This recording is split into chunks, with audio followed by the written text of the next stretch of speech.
He defeated Barbara in the finals via knockout. An amazing, amazing journey for Marco van Smeerlap.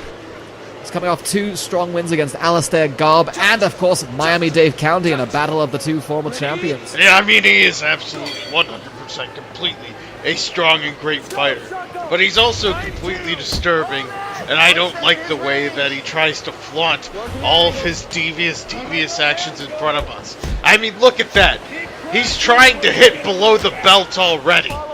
Going for leg kicks, I think Ken Krueman tried to shield. Oh, goes for the head kick as Ken Krueman.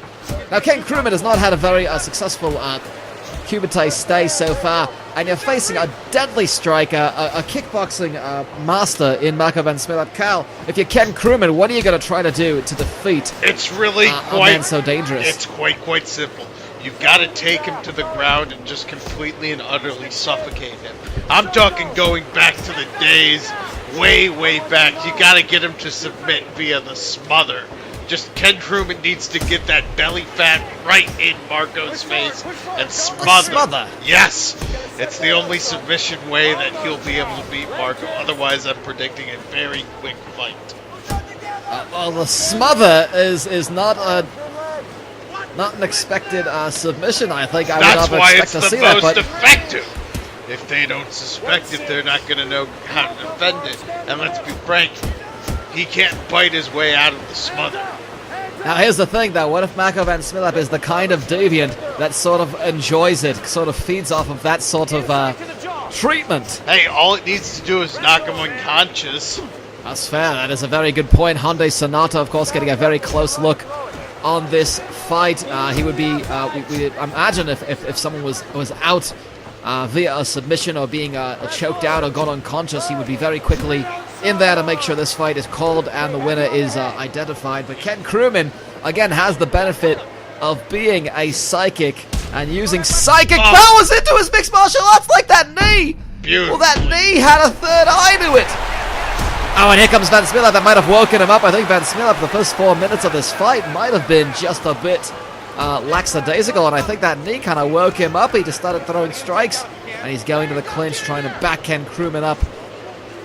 Now, Van Smeerlap's strategy, I think, is a little bit more straightforward. Just outwork. He's got the cardio advantage on Krueman.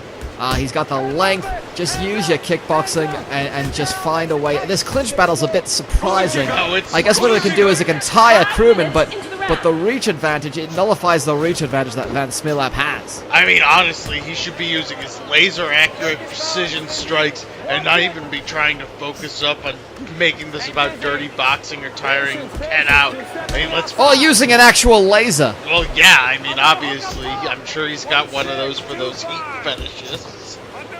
The heat fetishists aside, there, Van Smeerlap has a very strong following here in Japan. I think there's a lot of Japanese locals who have visited. Club Super Saxony might be going back with their owner bloodied and bruised. There's some kicks to the knees to the groin, and Hyundai Sonata has stopped this. Oh my God, what an upset! What an upset by Ken Krueman! Kenny boy, you just punched your way to the quarterfinals.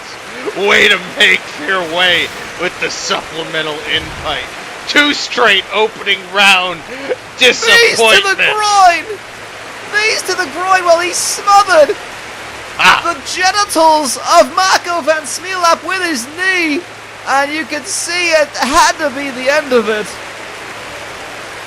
Absolutely. I mean, Carl, there's only so many. There's only so much when a man. There's only so many strikes to the groin a man can take. That indeed is true. I mean, you watch the replay, Cal, I understand you got a little queasy on that one, I understand. I mean, there's only so much you can watch. There's only so much CBT, as it were, that a man can withstand watching, let alone inflicting. And that's nice, just hug the man, shake the hand of the man whose genitals you just maimed, treated like a speed bag.